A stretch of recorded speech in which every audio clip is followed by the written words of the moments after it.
আল্লাহর নবীর সাহাবী হযরত আবু বকর রাদিয়াল্লাহু তাআলা ওই গুহার ভিতর যখন চলে গেলেন, আল্লাহর নবী সাল্লাল্লাহু আলাইহি ওয়াসাল্লাম বিশ্রামের প্রয়োজন আবু বকর কোলটা বিছায়া দিলেন। বিছায়া বলে, ইয়া রাসূলুল্লাহ,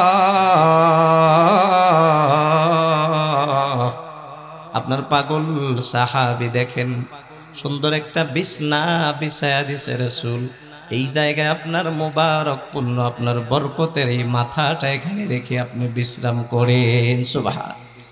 আল্লাহর নবীকে এখানে শোয়ানো হয়। হযরত আবু বকর লক্ষ্য করে দেখলো রাসূল যখন ঘুমায় গেছেন, পাশেই দেখা যায় অনেকগুলো গর্ত, ছোট ছোট ছোট ছোট গর্ত কিছু দেখা যায়। আল্লাহর নবীর সাহাবী ঘাবড়ায় গেছে, কি ব্যাপার এতগুলো গর্ত?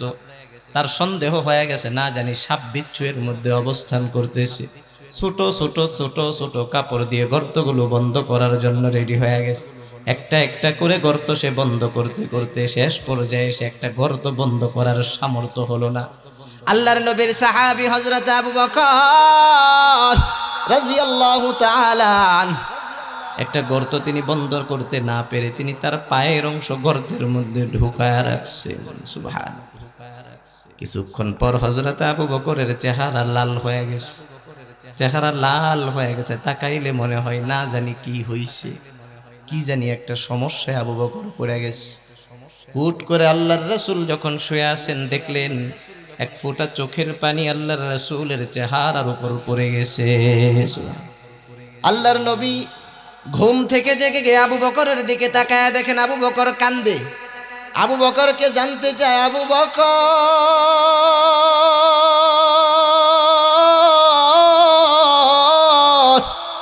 তুমি আজকে কেন কাঁদো? কি ব্যাপার, এত কান্নার কারণ কি জানতে চাই। তুমি হিজরত করা শুরু করে দিয়েছো আমার সাথে মদিনায় যাইবা বইলা, তোমার কি পরিবারের কথা মনে হয়ে গেল কিনা? তোমার বিবির কথা, তোমার মেয়ের কথা, তোমার সন্তানদের কথা, তোমার মাতৃভূমির কথা কি মনে হয়ে গেছে কিনা? আবু বকর কেন তুমি কাঁদো? হযরত আবু বকর ডেকে বলে, ইয়া রাসূলুল্লাহ, আপনার চাইতে বেশি মহাব্বত দুনিয়াতে আমি কাউরে করি না। যদি কাঁদতে হয় আপনার জন্য আমি কাঁদবো, এছাড়া অন্য কারো জন্য আমি কাঁদি না। আল্লাহর নবী জানতে চাইলেন কাদার কারণ কি, এত বেশি কান্না কেন করো আবু বকর? সাথে সাথে আবু বকর উত্তর দিলেন, ইয়া রাসূলুল্লাহ, আমি কান্না করি, কান্নার কারণ হলো অনেকক্ষণ যাবত হয়ে গেছে একটা গর্তে আমি পাও দিয়া রাখছি। ওই গর্তের মধ্যে কি যেন একটা বিষাক্ত জিনিস আমারে আঘাত করছে, অনেক কষ্ট হইতেছে, ব্যথায় আমার নানান শরীরের মধ্যে নীল হয়ে গেছে, চোখগুলো লাল হয়ে গেছে। ইয়া রাসূলুল্লাহ, ভয়ে আমি কান্না করতেছি, ব্যথার কারণে না জানি কি হয়ে যায়। আল্লাহর নবী বলতেছে, আবু বকর তুই এমন পাগল হয়ে গেলি, তোর কুলে আমি শুয়ে আছি কিন্তু বিষাক্ত সাপ তোর ধ্বংসন করলো। উচিত ছিল আবু বকর আমাকে জানায় দেওয়া, অথবা এই জায়গা থেকে সরে অন্য জায়গায় বসে যাওয়া। আল্লাহর নবীর সাহাবী হযরত আবু বকর কি সুন্দর উত্তর মুহাম্মদকে দেয়, ইয়া রাসূলুল্লাহ, আপনি তো জানেন আমি আবু বকর কেমন। ইয়া রাসূলুল্লাহ, আমি ওই জায়গা থেকে সরে যাব এই সামর্থ্য আমার মধ্যে নাই। ওই যে আমার একটা অভ্যাস, আন-নাজরু ইলা ওয়াজহি রাসূলিল্লাহ, আমার এই নজরটা যখন রাসূলের চেহারার দিকে পড়ে, আমি আবু বকরের এই সাধ্য নাই আমি নজরটা সেখান থেকে সরাবো। সুবহানাল্লাহ। ইয়া রাসূলুল্লাহ, আমাকে যখন সাপ ধ্বংসন করলো সাথে সাথে আমি দেখলাম আপনি সুন্দর ঘুমায় গেছেন। রাসূল, আপনার নূরানি চেহারার দিকে আমার চেহারাটা যখন আমি দেখছি, আমার চোখ দুইটা আপনার নূরানির চেহারার থেকে আমার চোখ সরাইতে পারি না। ইয়া রাসূলুল্লাহ, সাপ আমাকে ধ্বংসন করছে, কষ্ট হইছে, কিন্তু এরপরে ওই কষ্টের চাইতে মুহাম্মদকে বারবার দেখতেছি দেখতেছি দেখতেছি, এই নজরের মজার কারণে আমি সাপের ধ্বংসন থেকে নিজেরে বাঁচাইতে পারি নাই। সুবহানাল্লাহ। আল্লাহর রাসূলের দিকে তাকাইতেন, এটারে ইবাদত মনে করতেন আবু বকর, এটা একটা পছন্দ মনে করতেন। আল্লাহর রাসূল দিকে আমি তাকায় আছি মানে আল্লাহ, এটা আমার সবচেয়ে বড় একটা চাওয়া। আপনি একটু মিলান তো আপনার জিন্দেগির সাথে, যদি রাসূল থাকতো দুনিয়াতে, যদি আজকে রাসূল দুনিয়াতে থাকতো, আমাদেরও এমন চাওয়া থাকতো কি না? জোরে বলবেন, আমাদের এমন চাওয়া থাকতো কি না? আরো জোরে থাকতো না? সবার এমন চাওয়া থাকতো। কথা হলো আল্লাহ নবী তো দুনিয়াতে এখন নাই। একটা দল রে আল্লাহ দায়িত্ব দিয়ে গেছেন, তারা হলো নাইবে নবী আলেম। তারা কে ভাই? নাইবে নবী, তারা হলো আলেম, যাদের সিনায় কোরআন আছে, হাফেজ, যাদের সিনায় ওহির জ্ঞান আছে, আলেম। এই মানুষগুলো আমাদের সমাজে বসবাস করে। ইন্নাল উলামা ওয়ারাসাতুল আম্বিয়া, এই মানুষগুলো হলো নবীদের ওয়ারিস। নবীকে আমরা আজকে পাইতেছি না, নবী আমাদের সামনে পাওয়ার সুযোগ নাই, কিন্তু আলেমদের সামনে পাওয়ার সুযোগ আছে। যারা নাইবে নবী, নবীকে না পাইয়া যদি এই মানুষগুলো আজকের আপনারা যদি নবীর মতো দেখার স্বাদ নেন, নবীর মতো, নবীর ওই সাহাবীর মতো আগ্রহ নিয়ে দেখেন, আগ্রহ নিয়ে মোহাব্বত করেন, আগ্রহ নিয়ে কাছে টানেন, কসম আল্লাহর, আল্লাহ এই মোহাব্বতের কারণে হাসরের মাঠে আল্লাহ আপনাকে মাফ করবেন। সুবহানাল্লাহ। এই কলবের টানের কারণে, ইমানের জোরের কারণে হযরত বিলালের মতো অত্যাচারিত হবে, জুলুমের শিকার হবে, কিন্তু সিনার মধ্য থেকে তারা ইমান নামক দৌলত তারা বের করতে চায় না। কথা বলেন ঠিক কিনা? হযরত আবু বকরের মধ্যে এই মেজাজ ছিল। আল্লাহর নবীকে ডেকে বলতেছে, ইয়া রাসূলুল্লাহ, এই মানুষটাকে পুরো সাজা আমি এখনো দিতে পারি নাই, মাত্র একটা থাপ্পড় দিছি, এই পাগলটা অজ্ঞান হয়ে গেছে। বলেন আল্লাহু আকবার। ইয়া রাসূলুল্লাহ, এখন সুযোগ আছে, আরেকটা থাপ্পড় আমি গালে বসায় দিব, রাসূল আমাকে সুযোগ দেন। আল্লাহর নবী ডেকে বলেন, এই আবু বকর, এতক্ষণ তো আমি বিশ্বাস করি নাই, আমি ভাবছি যে তুমি থাপ্পড় দিতে পারো না, আমার সাথে এতদিন তুমি চলো, আমার সহবতে থাকো, কিন্তু এখন এই কথার দ্বারা আমি স্পষ্ট হয়ে গেলাম, এই থাপ্পড় ওমর দেয় নাই, তুমি আবু বকরই তার গালের মধ্যেই থাপ্পড়টা বসাইছো। সুবহানাল্লাহ। আল্লাহ রাসূল বলছে, তুমি এই কাজ করলা, থাপ্পড় দিয়ে দিছো। এখন বলতেছে, রাসূল আমি যে তার কাছে বলছি আল্লাহর ব্যাপারে, আল্লাহ ফকির হয়ে গেছে, আল্লাহ ফকির হয়ে গেছে, কর্জ চাই তোদের কাছে, এই কথাটার তো কোনো প্রমাণ নাই ইয়া রাসূলুল্লাহ, সে কি করে আমার থাপ্পড় দেয়? দেখেন, বাদী হয়ে গেছে এই ইহুদি। বাদী হইছে কে? ইহুদি। সে কি হইছে? আমরা মামলা দেই না কোর্টের মধ্যে, অনেক আলেমের নামে মামলা দেওয়া হয়েছে না আগে? এই কথা বলেন না, দেওয়া হয়েছে না? সাহাবীদের নামে মামলা দেওয়া হয়েছে, পরবর্তী যারা দাঈ ছিলেন তাদের নামে মামলা দেওয়া হয়েছে। এই যে মামলা, আল্লাহর রাসূলের কাছে মামলা দেওয়া, এর চাইতে বড় নেতা দুনিয়াতে আছে? মামলা দিছে ইয়া রাসূলুল্লাহ। আমি যে তার এই কথাটা বলছি, সত্যায়ন কি? আবু বকর ডেকে বলে, ইয়া রাসূলুল্লাহ সাল্লাল্লাহু আলাইহি ওয়াসাল্লাম, আমি আর এই ইহুদি ভাই, এই দুইটা মানুষ সেখানে ছিলাম, আমাদের সাথে আর কেউ ছিল না, আমরা একাকী ছিলাম। যখন এই কথা শুনলাম, শোনার পর সাথে সাথে আমার হিট লেগে গেছে, এই জন্যই আমি তার শরীরের মধ্যে আমি আঘাত করছি ইয়া রাসূলুল্লাহ। কিন্তু সে যে গালি দিছে, এই প্রমাণটা আমি দেখাবো কিভাবে? এটা সম্ভব না, কারণ মানুষ ছিলাম দুইজন, আলাদা এক সাক্ষী আমাদের কাছে নাই। আল্লাহর নবী বলেন, যেহেতু তোমার সাক্ষী নাই, শরীয়তের নিয়ম হলো সাক্ষী ছাড়া বিচার ধরা হয় না। তোমার সাক্ষী না থাকার কারণে তুমি অপরাধী হয়ে গেছো, তোমাকে সাজা দেওয়া লাগবে। আল্লাহর নবী বললেন, আবু বকর, তোমার সাজা নেওয়াই লাগবে, কি করা যায়? আল্লাহর নবীর কাছে সময় চাইলেন, ইয়া রাসূলুল্লাহ, একটা রাতের সময় আমি আপনার কাছে চাই। সুবহানাল্লাহ। একটা রাতের সময় চাই ইয়া রাসূলুল্লাহ, আগামীকাল সকালে আমি আবু বকর আপনার সামনে হাজির হব। রাসূল, আপনি যেই শাস্তি আমাকে দিতে চান, ওই শাস্তি আমি আবু বকরকে আপনি দিতে পারবেন। সুবহানাল্লাহ। হযরতে আবু বকর এই কথা বলে তার বাড়ির দিকে রওনা। ঘরের মধ্যে যা দেখেন, হযরতে আবু বকরের মেয়ে আয়েশা সিদ্দিকা রাদিয়াল্লাহু তাআলা আনহা, তিনি কান্না করতেছেন অঝোর ধারায়। হযরতে আবু বকরের ছোট্ট আরেকটা কন্যা, সেও কান্না করতেছেন। কান্নার কারণ হলো, আমার বাবা আবু বকর, তার নামে কোনো বদনাম নাই, কোনো মামলা নাই, কোনো দোষ সমাজের মধ্যে কোনো মানুষ দেখাইতে পারে নাই। অথচ এই মানুষটার নামে মামলা দিয়ে দিছে রাসূলুল্লাহর কাছে এক ইহুদি। তাদের বড় কষ্ট লেগে গেছে, ভয় পেয়ে গেছে, না জানি আমার বাবার উপর মুহাম্মাদুর রাসূলুল্লাহ কষ্ট পেয়ে যায়। এজন্যে তারা কান্নাকাটি করে। হযরত আবু বকর তার ফ্যামিলির মানুষদেরকে জানায় দেয়, ও তোমরা কানবা না, কাদার কোনো দরকার নাই, শোনো আমাকে একটু আলাদা সময় দাও, আমার থেকে একটু আলাদা হয়ে যাও, আমাকে একটু ফারেক থাকতে দাও আজকের রাত। তিনি ঘরের মধ্যে যখন প্রবেশ করলেন, নির্জন একটা ঘরের মধ্যে দরজা লাগায়া ওই ঘরের মধ্যে হযরত আবু বকর রাদিয়াল্লাহু তাআলা আনহু তিনি বসে গেলেন। হযরত আবু বকর প্রস্তুত হয়ে গেলেন মনের দিক দিয়ে, লম্বা সময় নামাজে দাঁড়ানোর পর আল্লাহর কাছে হাত উঠায়া দিলেন, কারণ তিনি জানে উদউনি আস্তাজিব লাকুম ওয়া ইযা সাআলাকা ইবাদি আন্নী ফাইন্নী করিব।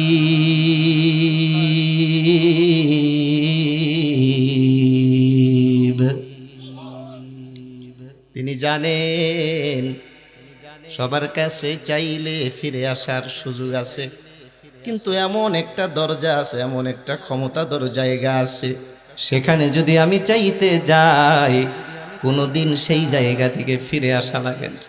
হযরতে আবু বকর লম্বা সময় নামাজে সময় কাটায়। আল্লাহর নবীর সাহাবী হযরতে আবু বকর প্রস্তুত হয়ে গেছেন, সিজদায় পড়ে আল্লাহর কাছে কান্নাকাটি শুরু করে দেন।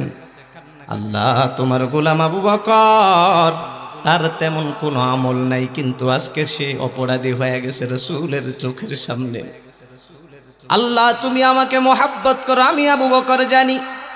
তোমাকে গালি দেওয়ার কারণে আল্লাহ তাকে আমি শাস্তি দিলাম, আর আজকে আমি নবীর কাছে দোষী হয়ে গেলাম দুনিয়ার দৃষ্টিতে। ইয়া আল্লাহ, তোমার কাছে আমার চাওয়া, এই আবু বকরকে এখন হেফাজতের দায়িত্ব তোমার হাতে। আল্লাহ, এই কথাগুলো দুনিয়ার কোনো মানুষ যদিও না শুনেন, একজন শুনেন, তিনি কে? একটু জোরে বলেন, তিনি কে? আল্লাহ তো এই অবস্থাগুলো দেখতেছেন আসমান থেকে। আবু বকর আল্লাহর কাছে বারবার চাইতেছেন, আল্লাহ আগামীকালকে সকালে তুমি আল্লাহ আমার কোনো ব্যবস্থা করে দিবা, আমার কোনো সাক্ষী নাই, সাক্ষী নাই, সাক্ষী নাই। আল্লাহ, যার কোনো সাক্ষী নাই তার সাক্ষী হয়ে যান কে? আল্লাহ। পরদিন সকালে কথা শুনতে কি বিরক্ত লাগতেছে কিনা? আপনারা একটু সামনে আগে আসলে ভালো লাগবে। পিছনে ভাই যারা আছি অনুরোধ থাকবে, আমরা মিলায় বসি সামনে, একটু জিকির নিয়ে সামনে আগে আসি, আগে আসি, একটু অনুরোধ সবার কাছে। বাহিরে যারা আছি ভাই, একটু সময় হইলে বসা যাই, একটু সময় হইলে বসা যাই। আল্লাহ, সামনে আগে আসি, অনুরোধ ভাই সবার কাছে, একটু কষ্ট করে আগে আসি। আলহামদুলিল্লাহ, অনেক কষ্ট করে ধৈর্য ধরে আপনার বসে আসেন আপনারা, আলহামদুলিল্লাহ। আল্লাহ, তুমি এই মাহফিলটা নাজাতের কারণ বানায় দাও, বলি আমিন। আসরের মাঠের কোনো আমল নাই, 3.5 হাত জায়গা, দুনিয়ার কিচ্ছু নিয়ে যাইতে পারবো না। আল্লাহ, আজকে এই যে একটু ইখলাসের সাথে কটা তিনি কথা আমরা শুনতে আসছি, আল্লাহ যদি কালকে আমার মরণ হয়, কালকে যদি আমার মরণ হয়, আজকের এই এশার ওয়াক্তের এই নামাজটাই যদি আমার শেষ নামাজ হয়, অন্তত এই মাহফিলটার উসিলা বানায় আল্লাহর কাছে মাপ পাওয়ার সুযোগ আছে না নাই? এই জন্য একটু হিম্মত করে আমরা বসবো, জমায়া জমায়া বসবো ইনশাল্লাহ। বাহির থেকে অনেকে আসতেছে, অনুরোধ থাকবে যাদের সুযোগ আছে বসে পড়ি। আলহামদুলিল্লাহ, আল্লাহ বরকত আরো বাড়ায়া দেন, বলি আমিন। হযরত আবু বকর রাদিয়াল্লাহু তাআলা তিনি, ওনার তো অভ্যাস ছিল, আল্লাহর রাসূল যখন আসে ওই টাইমটাতে হযরত আবু বকরকে আয়েশা রাসূল পায় মসজিদে নববীর মধ্যে। সুবহানাল্লাহ। তো আল্লাহর রাসূল আসছেন ফজরের সময়, ওই দিন আয়েশা দেখে আবু বকর নাই, এখনো আসেন। রাসূল বুঝছেন আবু বকর তো লজ্জিত হয়ে আছে, কারণ আমি মুহাম্মদকে এত বেশি ভালোবাসে, আমি যদি ওকে দোষী হিসাবে আজকে বিচার করি, সব সাহাবী সহ্য করতে পারলেও আবু বকর অন্তত সহ্য করতে পারবে না। কথা বলেন ঠিক কি না? হযরত আবু বকর রাদিয়াল্লাহু তাআলা, ফজরের সময় হয়ে গেছে, নামাজের সময় খুব কাছাকাছি চলে আসতেছে। আল্লাহর রাসূল সব সময় দেখছেন যে রাসূলের জায়নামাজটার কাছে যে আবু বকর বসতো। আল্লাহ, হযরত আবু বকর নামাজের একটু আগে আজকে আর সামনে যায় না, নামাজের ওই জায়গার মধ্যে যায়, সে পিছনে একটা কোণায় বসে গেছে, নিজের অপরাধী বানা। আমি রাসূলের কাছে অপরাধী আজকে, কোনায় বসে গেছে, নামাজের পর তার বিচার হবে। সিদ্ধান্ত হয়েছে। আল্লাহর রাসূল যখন দেখলেন তার কোনো সাক্ষী নাই, রাসূল এখন বলতেছেন, আবু বকর তুমি দোষী হয়ে গেছো, তুমি তো এই লোকটা গালি দিছে, এর কোনো প্রমাণ দেখাইতে পারো নাই। আবু বকর চুপ হয়ে গেছে। আল্লাহর রাসূলকে ডেকে বলতেছে, ইয়া রাসূলুল্লাহ, আপনি যে কোনো শাস্তি আমার উপর আজকে প্রয়োগ করেন, আমি আবু বকর চুপ থাকব। যে কোনো শাস্তি আমি মাথা পেতে আজকে মেনে নিব। সুবহান। ওইদিকে ইহুদি খুশি হয়ে গেছে যে দেখো আজকে আবু বকর সম্মান আজকে তার শেষ হয়ে যাবে, তার মান সম্মান আজকে আর থাকবে না, সুযোগ পেয়ে গেছে, আবু বকরকে নিচে নামায়া দেই। দুনিয়ার সব শক্তি মিলে যদি কোনো মানুষের সম্মান নিচে নামাইতে চায়, আর আল্লাহ যদি চান তার সম্মান উপরে উঠায়া দিবেন, এটা কি নামানো সম্ভব? জোরে বলেন সম্ভব? আল্লাহ দেখতেছেন এই হালাত। আল্লাহর নবী বলতেছেন, আবু বকর তুমি দোষী হয়ে গেছো, তোমার কোনো সাক্ষী নাই, প্রমাণ নাই। ওইদিকে আল্লাহ সারা রাত আবু বকর যে সিজদায় পড়ে কান্না করছিল, আল্লাহ আমি জানি তোমার কাছে চাইলে তুমি ফিরাও না, আমি আবু বকরের কোনো সাক্ষী নাই। আল্লাহ আমার একটা সাক্ষীর প্রয়োজন, সাক্ষীর প্রয়োজন, সাক্ষীর প্রয়োজন। আল্লাহ গুছায়া রাখছেন জিবরিলকে, জিবরিল যাও তুমি আমার হাবিবকে যা জানাও, আবু বকরের দুনিয়ার কোনো সাক্ষী যথেষ্ট নয়, আমি আল্লাহ আবু বকরের জন্য আজকে সাক্ষী হয়ে গেলাম। আল্লাহর রাসূলকে যা জানায়া দাও। আর এই কথা বলে জিবরিল আমিনের মাধ্যমে আল্লাহর রাসূলের কাছে খবর পাঠায়া দেন। আল্লাহর রাসূল যখন আঙুলটা এমনভাবে উঠাইছে, আবু বকর তুমি দোষী, জিবরিল আমিন আল্লাহর রাসূলের এই আঙুলের মধ্যে হাত দিয়ে বলতেছি, ইয়া রাসূলুল্লাহ আপনি কাকে দোষী বানাইতেছেন? যে আবু বকরের ব্যাপারে আল্লাহ কোরআনে জানাইছেন, লাকাদ সামিআল্লাহু কাওলাল্লাযীনা ক্বালু ইন্নাল্লাহা ফাকীরুন ওয়া নাহনু আগনিয়া।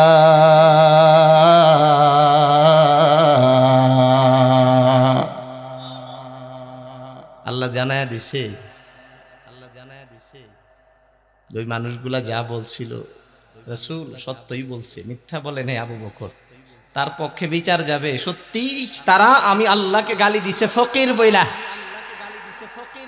আর তারা নাকি ধনী, এই কথাটা রাসূল বলছে। দুনিয়ার কেউ সাক্ষীর জন্য দাঁড়ায় নাই, একজন দাঁড়ায় গেছেন। তিনি কে? জোরে বলেন তিনি কে? আল্লাহ দাঁড়ায় গেছেন। আবু বকরের প্রমাণ পায়া গেছে। আবু বকরের প্রমাণ যখন পায়া গেছে, আল্লাহর নবী তখন বলছেন, এখন আর কিসের বিচার? তো আল্লাহ সাক্ষী দেয়া দিছে, আল্লাহর সাক্ষীর উপর আর সাক্ষীর কোনো দরকার আছে ভাই? খেয়াল করবেন সাহাবীদের ঈমান কেমন ছিল আল্লাহর প্রতি। যদি আল্লাহকে নিয়ে গালি দেওয়া হইতো, আবু বকরের মতো নরম মানুষ সে গরম হইতে সেকেন্ড সময় লাগতো না। কথা বলেন ঠিক কিনা? আমাদের মেজাজটা এখন এমন বানানো লাগে।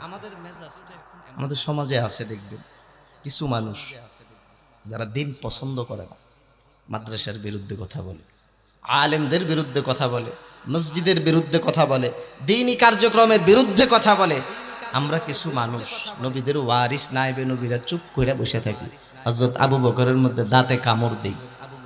মাদ্রাসার বিরুদ্ধে একবার বলে চুপ, দুইবার বলি চুপ, তিনবার বলি চুপ, কিন্তু একটা পর্যায়ে যায় যখন দেখি যে কুলাইতে পারি না, তখন এই মাথার কাপড় পাগড়ি আর মাথায় থাকে না, তখন এই কুমরে নামায় আমরা জিহাদের জন্য প্রস্তুত হয়ে যাই। কথা বলেন ঠিক কিনা? এজন্য এই মেজাজ আমাদের বানানো লাগবে।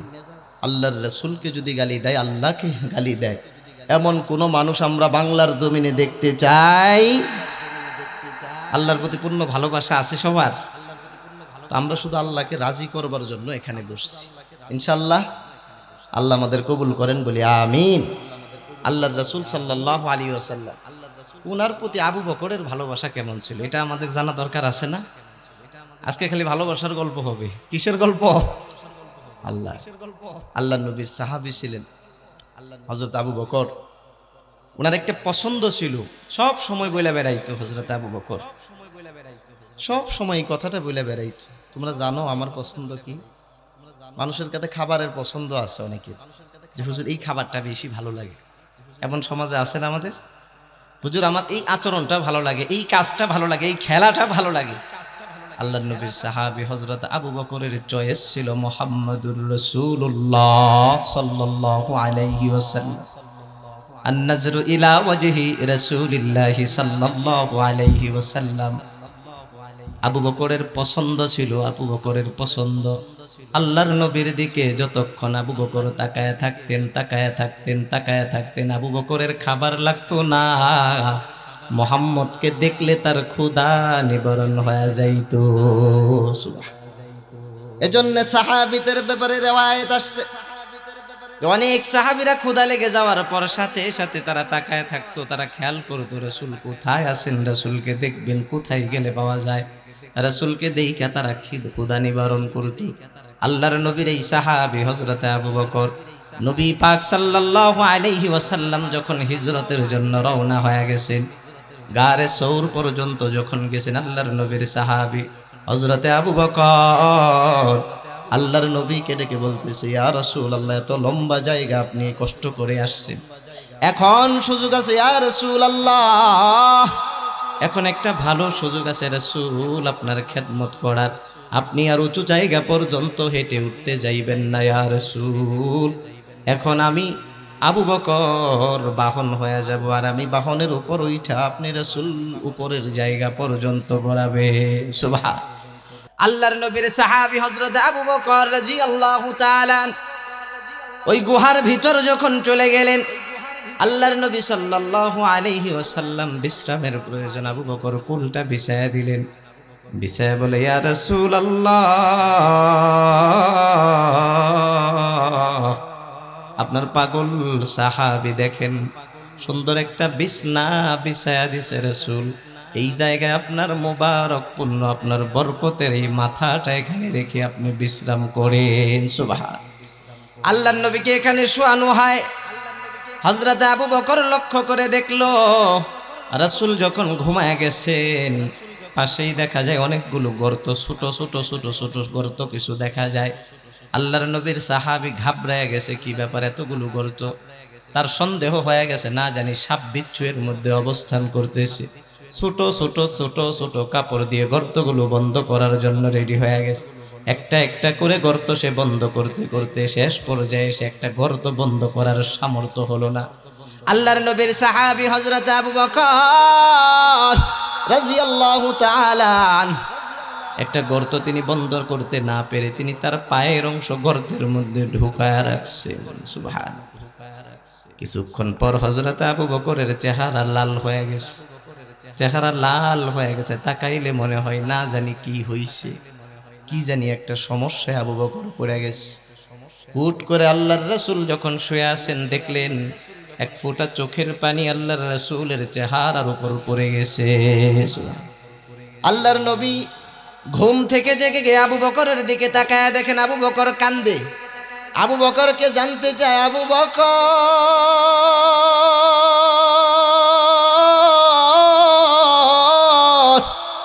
তুমি আজকে কেন কাঁদো? কি ব্যাপার, এত কান্নার কারণ কি জানতে চাই। তুমি হিজরত করা শুরু করে দিয়েছো, আমার সাথে মদিনায় যাইবা বইলা। তোমার কি পরিবারের কথা মনে হয়ে গেল কিনা? তোমার বিবির কথা, তোমার মেয়ের কথা, তোমার সন্তানদের কথা, তোমার মাতৃভূমির কথা কি মনে হয়ে গেছে কিনা? আবু বকর কেন তুমি কাঁদো? হযরত আবু বকর ডেকে বলে, ইয়া রাসূলুল্লাহ, আপনার চাইতে বেশি মহাব্বত দুনিয়াতে আমি কাউরে করি না। যদি কাঁদতে হয় আপনার জন্য আমি কাঁদবো, এছাড়া অন্য কারো জন্য আমি কাঁদি না। আল্লাহর নবী জানতে চাইলেন কাদার কারণ কি, এত বেশি কান্না কেন করো আবু বকর? সাথে সাথে আবু বকর উত্তর দিলেন, ইয়া রাসূলুল্লাহ, আমি কান্না করি, কান্নার কারণ হলো অনেকক্ষণ যাবত হয়ে গেছে একটা গর্তে আমি পাও দিয়া রাখছি। ওই গর্তের মধ্যে কি যেন একটা বিষাক্ত জিনিস আমারে আঘাত করছে, অনেক কষ্ট হইতেছে, ব্যথায় আমার নানান শরীরের মধ্যে নীল হয়ে গেছে, চোখগুলো লাল হয়ে গেছে। ইয়া রাসূলুল্লাহ, ভয়ে আমি কান্না করতেছি, ব্যথার কারণে না জানি কি হয়ে যায়। আল্লাহর নবী বলতেছে, আবু বকর তুই এমন পাগল হয়ে গেলি, তোর কুলে আমি শুয়ে আছি কিন্তু বিষাক্ত সাপ তোর ধ্বংসন করলো। উচিত ছিল আবু বকর আমাকে জানায় দেওয়া, অথবা এই জায়গা থেকে সরে অন্য জায়গায় বসে যাওয়া। আল্লাহর নবীর সাহাবী হযরত আবু বকর কি সুন্দর উত্তর মুহাম্মদকে দেয়, ইয়া রাসূলুল্লাহ আপনি তো জানেন আমি আবু বকর কেমন। ইয়া রাসূলুল্লাহ আমি ওই জায়গা থেকে সরে যাব এই সামর্থ্য আমার মধ্যে নাই। ওই যে আমার একটা অভ্যাস, আন-নাজরু ইলা ওয়াজহি রাসূলিল্লাহ, আমার এই নজরটা যখন রাসূলের চেহারার দিকে পড়ে আমি আবু বকরের এই সাধ্য নাই আমি নজরটা সেখান থেকে সরাবো। সুবহানাল্লাহ। ইয়া রাসূলুল্লাহ আমাকে যখন সাপ দংশন করলো সাথে সাথে আমি দেখলাম আপনি সুন্দর ঘুমায় গেছেন। রাসূল আপনার নূরানি চেহারার দিকে আমার চেহারাটা যখন আমি দেখছি, আমার চোখ দুইটা আপনার নূরানির চেহারার থেকে আমার চোখ সরাইতে পারি না। ইয়া রাসূলুল্লাহ সাপ আমাকে দংশন করছে, কষ্ট হইছে, কিন্তু এরপরে ওই কষ্টের চাইতে মুহাম্মদকে বারবার দেখতেছি দেখতেছি দেখতেছি। এই নজরের মজার কারণে আমি সাপের দংশন থেকে নিজেরে বাঁচাইতে পারি নাই। সুবহানাল্লাহ।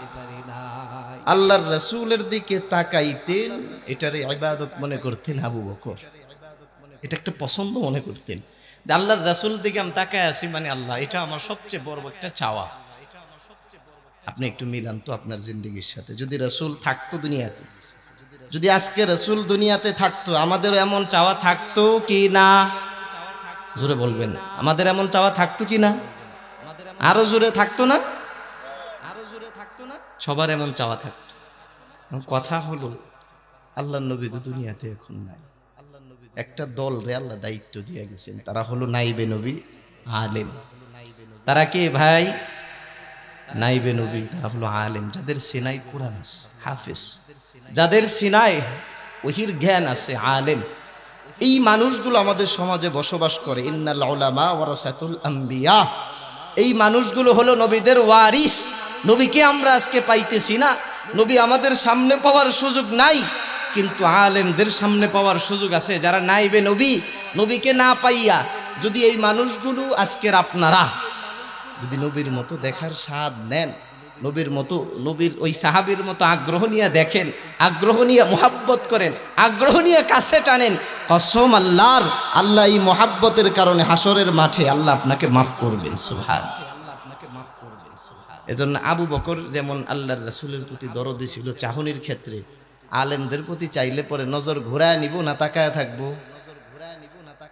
আলেমদের দিকে তাকাইলে পরে নজর ঘোরায় ফেলবো না তাকায় থাকবো? জোরে বলেন। মানুষ যে গুরুত্ব দেয় কোনো জিনিসকে, এর একটা সুন্দর নমুনা হলো তার দিকে যদি তাকায় থাকে, অনেক মনোযোগ দিয়ে তাকায় আছে, কোন টিভি দেখতেছে অনেক মনোযোগ দিয়ে তাকায় আছে, কোন মোবাইল ফোন দেখতেছে, ঠিক না ভাই? অথবা যুবক ভাই যারা আছে গেম খেলে, খুব ভালো গেম খেলতে পারে, দেখবেন এমন মনোযোগে আছে, সামনে দিয়ে গাড়ি এসে বাড়ি দিয়ে ফালায়াত হয়ে গেছে, এরপরেও তার গেম চলতেছে, এমন মানুষ আছে না? এরপরেও গেম চলতেছে, লেভেল উঠতেছে। গুরুত্ব তৈরি হয় নজর থেকে। এজন্য সবার কাছে আবদার থাকবে আজকের এই মাহফিল থেকে এই সম্মানটুকু বুঝা নেওয়া, যারা আল্লাহকে সবচেয়ে বেশি ভয় করে, ইন্নামা ইয়াখশাল্লাহ মিন ইবাদিহিল উলামা।